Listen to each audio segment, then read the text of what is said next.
I am not of the belief that Frank Vogel did such a bad job that you fire him just to fire him. Yeah. You better have somebody lined up that you trust to come in and be better than him if you're going to fire him.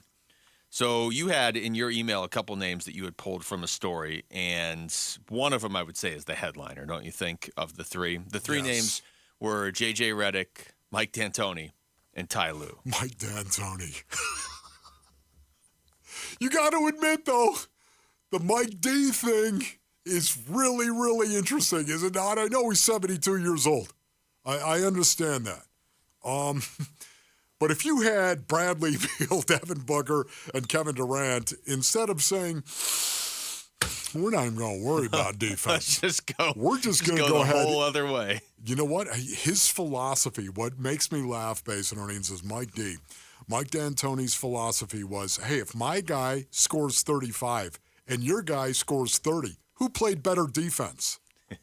That was Mike D's belief. I tell you, this team would be fun with Mike D'Antoni. That was his philosophy. I don't know that they'd win the title, but it would be fun. Exactly right. Can I tell you right now, I would like to see Frank Vogel get another crack at this. I do, because I don't think Frank Vogel was the problem. I don't. So, before I play this cut from Mark Stein, the only issue I have with that is then are you not changing anything? Or you're going out there and you're replacing a couple guys that were making the league minimum with a couple other guys that were replacing that were making the league minimum? Like, I'm going to make this team better by replacing Drew Eubanks with somebody who's going to make as much as Drew Eubanks. Like, I don't know. I don't know that you can just do it that way. But this is Mark Stein from the This League Uncut podcast this morning on the Suns. And then Phoenix, we're going to have to wait and see. It's not 100% certain that the Suns would opt to make a coaching change. There were certainly reports in the immediate aftermath of Phoenix getting swept by Minnesota that Frank Vogel's job is in peril. But I have heard that one option that the Suns have considered is just completely redo the staff around him. Maybe there is a former player who can come in to be on his staff. Obviously, with Kevin Young going to BYU, that certainly opens up the lead assistant slot. So there will be changes on the Suns bench. Whether it extends all the way to the head coach remains to be seen.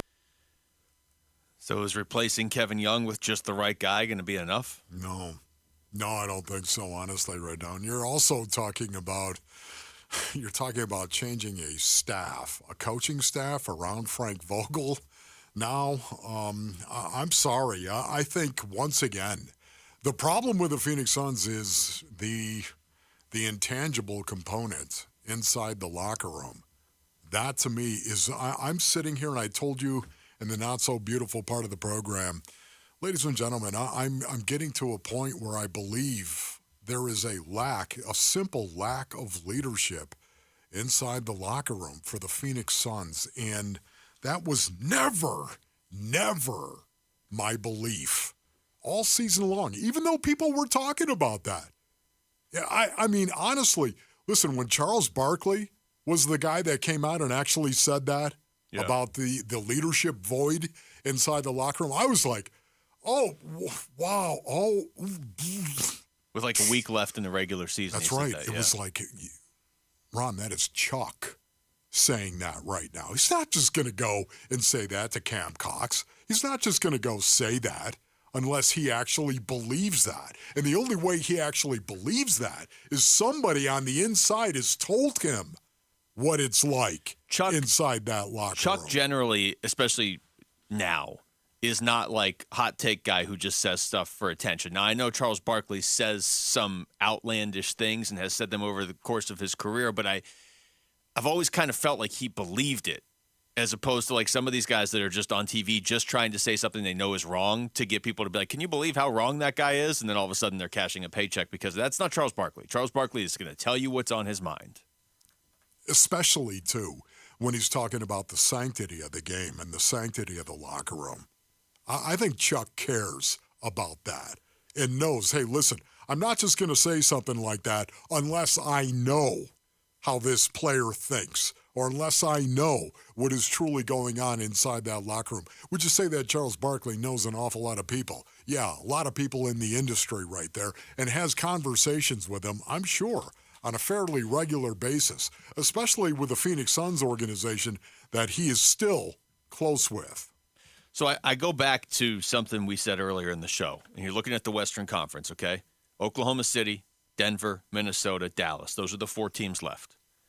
Do you think the Suns would beat any of them in a 7-game series if it was starting tomorrow? No. I think if we're all being honest with ourselves, we would have to say no. If you were going to pick one, maybe Dallas, but as much as I don't love Dallas, Dallas is playing a lot better lately. They've improved. Either way, you're almost certainly not beating 3 of those teams, and you're probably not beating the 4th. Isn't the ultimate goal here to get through the Western Conference and into the NBA Finals? So if you don't change anything, how are the Suns' chances of beating teams like the 4th that are left in the West going to get better next year? Now, look, they may get better with the continuity. I think there's probably something to that, but you could also say some of that might get offset by the fact that maybe Kevin Durant's not playing 75 games next year. Like, there's intangibles that did go the Suns' way this year that we can't just assume are going to go their way next year.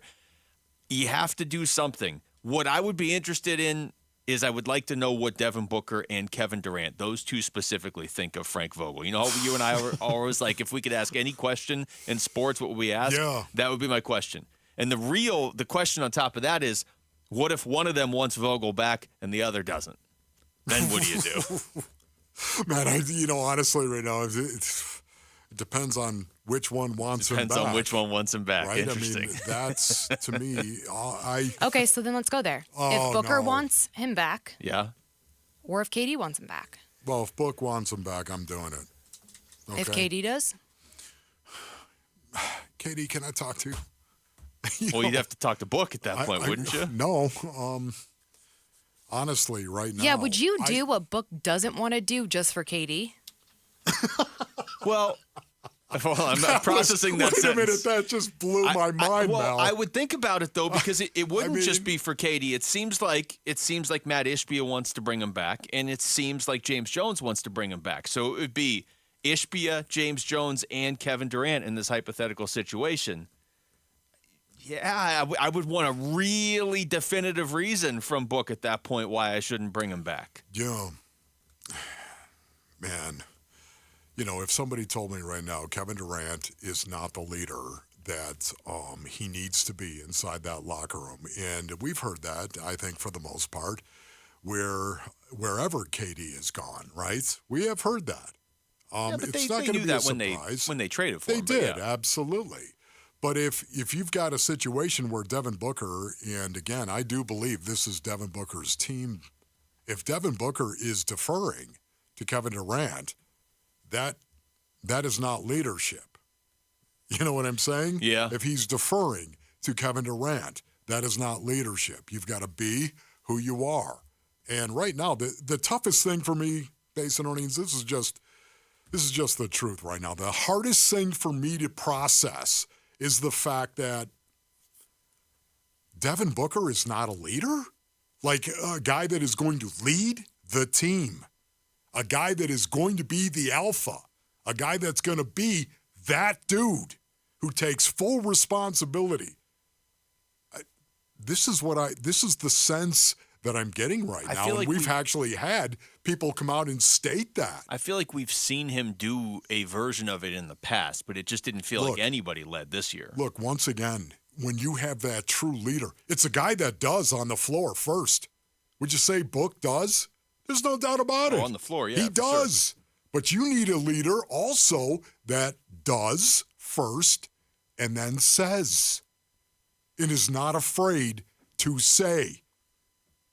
Well, the reality, too. You can't understand. Luke, you can't just gloss over that. You can't understand the importance of a guy that does and will also walk up to you and go, what, are you looking at me? But we've seen Booker What do are you that this year, doing? too. We saw him get in Chimezi Metu's face. I know. I guess I'm saying, will he do that to Kevin Durant? Well, that's a fair question.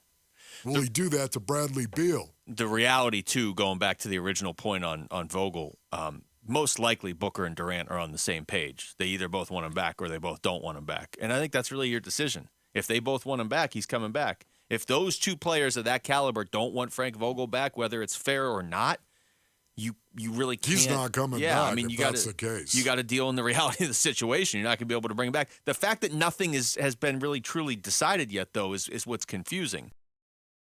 Thanks for watching Wolf and Luke. Tap to see more and click the button in the middle to subscribe to Arizona Sports.